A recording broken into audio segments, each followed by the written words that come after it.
Monday, June 29th. Let us start with the absolute madness happening down in Tortola. Rocco is digging his heels in, and he is completely refusing to budge. Dante and Lulu finally track him down after flying across the ocean, thinking they can just scoop up their runaway son and fly back to safety. But Rocco looks his parents dead in the eye and says he is absolutely not leaving if Britt does not come with them. He is completely furious. He feels utterly betrayed by Nathan for giving up their secret location, and he is not about to abandon Britt when she is looking so incredibly sick. The kid is standing his ground against two seasoned adults, and the tension in that tropical hideout is thick enough to cut with a knife. Lulu, trying to play the understanding and diplomatic mother, decides to de-escalate the situation by leaving the ball entirely in Britt's court. She tells Britt that she gets to choose her own fate. Lulu thinks she is doing the right thing by giving Britt agency, but that is not even the biggest surprise. Here is where things get incredibly messy. Britt is standing there, sweating, shaking, weighing her options, completely unaware that her life is literally hanging by a thread at that exact second. Ross has already made his deadly move from afar. He swapped out her medication vials. He planted pure, untraceable poison in her medical stash. He fully expects her to inject herself and just die quietly on the floor of that hideout. Guys, this is where it gets terrifyingly interesting. Britt is a highly trained doctor. She is smart, observant, and usually sharp as a tack. Will she notice something slightly off about the liquid in the vial? Will she see a tampered seal or a weird consistency? Or will the overwhelming stress of Rocco, Dante, and Lulu screaming and arguing push her to just grab the syringe in a panic and make a fatal mistake? If she injects that poison, Rocco will never ever forgive his parents. He will blame Dante and Lulu for stressing her out and causing her death right in front of him. The emotional fallout would destroy their family forever. The clock is ticking, and Britt's hand is hovering right over her own death sentence. Let us talk about this poison for a second, because this is not just some random sleeping pill. Ross is a master of chemical warfare. The substance he slipped into those vials is designed to mimic a natural medical event. If Britt injects it, her heart will simply stop. There will be no warning, no chance to call a paramedic, and no antidote that Dante and Lulu can pull out of thin air. It is a silent, instant killer. Ross planned this perfectly to make it look like her illness finally claimed her life, keeping his own hands completely clean in the eyes of the law. But wait, it gets worse. While Dante and Lulu are dealing with a literal death trap in the Caribbean, the situation back home is spiraling completely out of control. Laura and Jordan think they just caught a massive break in the hunt for the elusive Jens. They uncover a hidden piece of real estate. It is a house that Jens originally bought as a lavish wedding gift for Lucas and Marco. Laura connects the dots, her eyes light up, and she thinks this has to be where he is hiding out. The police mobilize their units. They think they have this dangerous criminal cornered at last. But you guys, they are so wrong, it is actually hilarious in a deeply terrifying way. Jens is not at that house. He is nowhere near that house. Where is he? He is sitting comfortably inside Willow's home. Yes, Willow is actively harboring one of the most dangerous wanted fugitives on the planet. And she is doing it while her own life is completely imploding. If the police figure out that Laura's lead is a total dead end, and they somehow trace Jens back to Willow's living room, she is not just looking at a minor infraction. She is looking at massive federal charges for aiding and abetting a known criminal. Everything she has built with her family is on the verge of turning to ash, and she is playing host to the devil himself. Because Laura and Jordan are chasing ghosts at that empty house, they are handing Jens the greatest gift of all. They are giving him time. Every single minute the police spend kicking down the doors of that vacant property is a minute Jens uses to solidify his next move.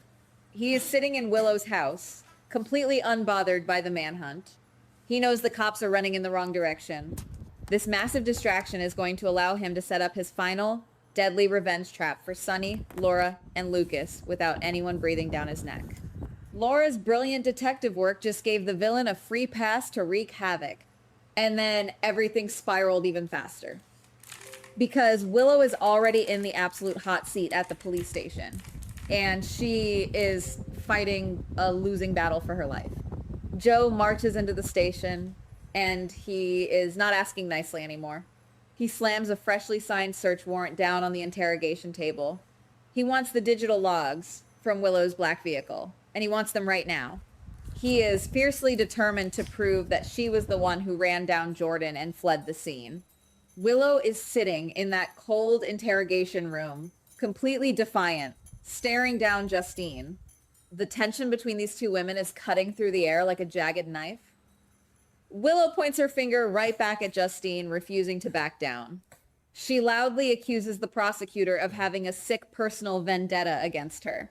Willow claims Justine is just trying to frame her as revenge because the previous case completely fell apart in court. Willow is screaming her innocence to the high heavens. She is refusing to admit to fleeing the scene because in her mind, she knows she did not do it. She thinks she has the upper hand here. She thinks the truth will set her free, but that was not the real problem. What Willow does not know is that she has already been set up by the people she interacts with every day. Brooklyn desperately wanted her taken down. Lucy helped orchestrate the entire dirty plan. And Brick actually hacked into the vehicle's system and completely tampered with the digital data. When Joe pulls those logs, they are going to show exactly what Brooklyn wants them to show. They are going to place Willow perfectly at the scene of the crime at the exact time of the accident. Willow's rock-solid alibi is about to shatter into a million tiny pieces, and she has absolutely no idea that the bullet is coming from inside her own social circle. And you want to know what makes this entire frame-up even more tragic? Harrison is running around town trying to play the hero for Willow. He genuinely believes she is innocent. He is putting his own career on the line to defend her against Justine and Joe. But Harrison is completely, utterly blind to the fact that his own wife, Brooklyn, is the one holding the smoking gun. When the truth finally comes out, it is not just going to destroy Willow's life. It is going to detonate Harrison's marriage.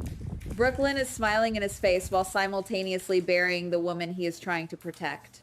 The betrayal is so deep, it is sickening. What happened next may be even worse.